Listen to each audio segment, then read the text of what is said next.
That's right, guys. Got to rush out on your lunch break and buy some silver. Let me know in the comments, guys. You find yourself rushing out on your lunch break, scoffing down the food or the sandwich to go out and buy some silver. Guys, I have got a few deliveries. I love using my local, my postal box, or I guess a secure location, locker box, which you might want to call it. I think it's a great way to do it because ultimately things are safe in your location. So anyway, guys, check out this video today. I hope you like it. Silver, gold, oh my goodness, the prices have gone crazy, haven't they? Anyway, guys, let's see what we can do today and find out what is available, blah, blah, blah.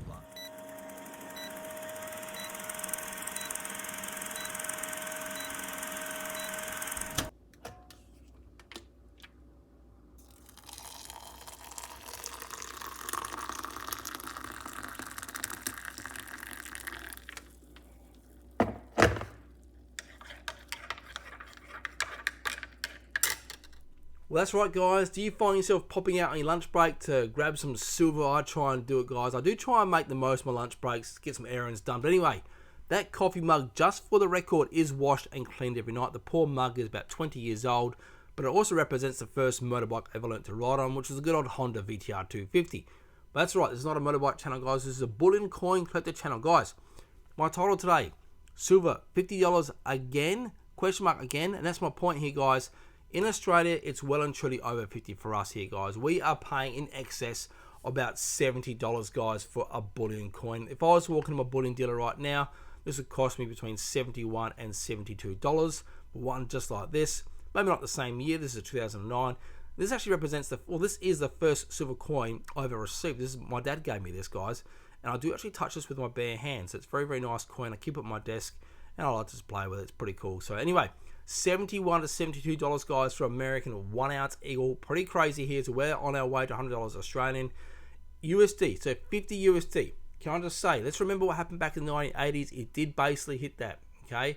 Different situation, I get it. But back 1980s, guys, a silver scam. What happened? Well, there was some brothers out in Texas with some oil money, guys, and hyperinflation back then. Well, inflation was running rampant, right? So these blokes, the three brothers, Hunt, that's H-U-N-T, you can Google it and look it up. These guys were convinced that silver was their ticket to preserving their wealth. So what happened? Real quick, guys, these guys invented silver stacking. Why do I say that? Because they accumulated probably the world's largest non-government silver supply. They stacked about 100 million troy ounces of silver. Can you believe it? These guys are the regional silver stackers without a doubt. Unbelievable. But it's like trying to buy up all the Vegemite in Australia. It'd be absolutely crazy, guys. So what happened? Their crazy buying spree, right? The price surge put silver at $6 USD to basically $49.50 USD. So it hit basically 50 USD in January 1980. So it was like watching the price of avocados during a shortage. If you're in Australia and there's a shortage of avocados, guys, the prices go crazy and they go right through the roof. So it's pretty crazy, guys. But what happens? Well, as you guys know, what goes up does come down to some extent, and who got involved with good old commodity exchange got involved, and they weren't too thrilled about the Hunt's antics, guys. So they brought out a new rule called the silver rule. What is that? It's basically a type of legislation and it limited how much silver you could buy on margin or using a loan for it. So it just limits how much silver you can buy with a loan, right? So anyway, so this new rule came out, and the margin calls, or the banks or the people who lent the money to the Hunt brothers said, well, hang on a second, you better cough up some cash to cover potential losses here, and they couldn't do it, right? So they had to sell some of their silver, right? And I say some, their margin calls, right, was like $100 million or something along the lines of that. So it's pretty crazy. So what happened? March 27th, 1980, real quick, silver prices, what happened? They nosedived by 50%, guys. Silver tanked by 50% in one single day. Oh my goodness, the ruckus that would have caused. Do you imagine logging in tomorrow and you check your silver prices and it's tanked by 50%? Now, I'm in two minds. Would I go out and buy some more silver? I probably would. I probably would do that. Would it be heartbreaking to know that your silver collection has potentially lost half its value? Sure, 100%. But you don't, you hold on to this stuff, right? You don't fold. So back then, guys, can I just say the paperwork, back in 1980 would have been absolutely crazy to track all this, guys. It would have been absolute chaos. It'd be like watching, no joke, it'd be like watching a footy match where both teams suddenly forget how to play footy. Like, no joke, the panic would have been real. And it threatened the stability of many financial institutions, guys. So why is it different this time around?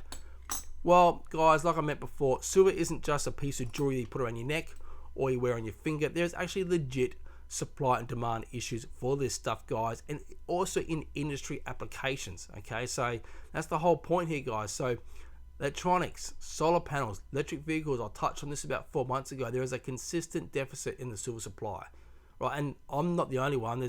There's amazing experts out there who have all mentioned this, and there's better YouTube channels who mention this as well, guys. So look, with economic uncertainties, guys, investors still see silver as a safe haven.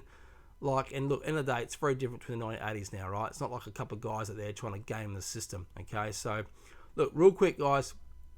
In a world where the US dollar, right, dominance is looking a little bit wobbly, the silver coin, just like there's a beautiful Liberty Buffalo coin, guys, is a time-tested store of value. Okay, it's been used as currency for yonks. The US dollar, right, on the other hand, it's supposed to be the current global reserve currency. It's supposed to be a symbol of economic power and stability. Now, I believe in that belief. I believe that. But remember what happened in Zimbabwe, right? Those guys went through the worst cases of hyperinflation in modern history, guys. All right, making their currency basically almost worthless.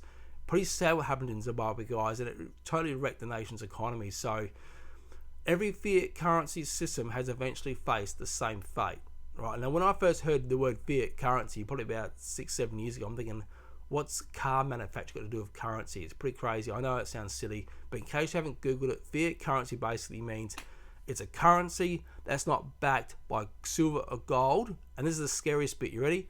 Or any other tangible asset.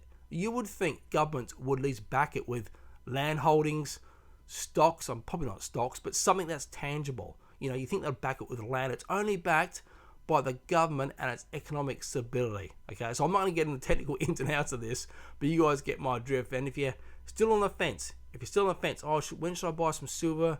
Maybe just a small individual, you want to buy some silver, and you're not sure when, and is it silver, is it hyped up? Is this $50 USD really going to happen? Well, look, a couple of days ago, David Morgan came out and said about silver hitting at least $40 USD by Christmas. I certainly believe him, guys. Look, I would say, if you're not sure, how good is Britannia coin, by the way? If you're not sure, I would say December and January typically is a good time to buy, I think. For me, over the last 6-7 years, and it's a bit different with the US election. Okay, I don't know. I'm not an expert in a political, landscape. Will the election affect the stocks? I do not know. I guess my opinion is, for me, buying silver and gold, for that matter, over December and January is a better time to buy. It just seems to be like a quieter time, a more stable time. Maybe, it's like a price kind of reset on the commodities, if I can say that.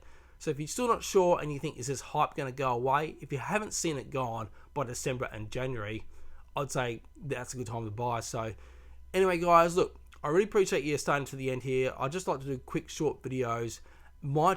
This channel, guys, is about us sharing our passion for bullion collector coins, unboxing, reviews, or what I like to share with you guys. And I actually have an amazing coin coming up, which I'm going to share with you very, very shortly. Check it out. A quick sneak peek. You might have already seen it. Great Southern Land. Here it is, guys. This is going to be an amazing coin. I'm going to review this coin very shortly. And I have another coin coming, but I won't tell you what that is. But guys, look, thanks for your support, subscribers, likes my channel. I really appreciate it, guys.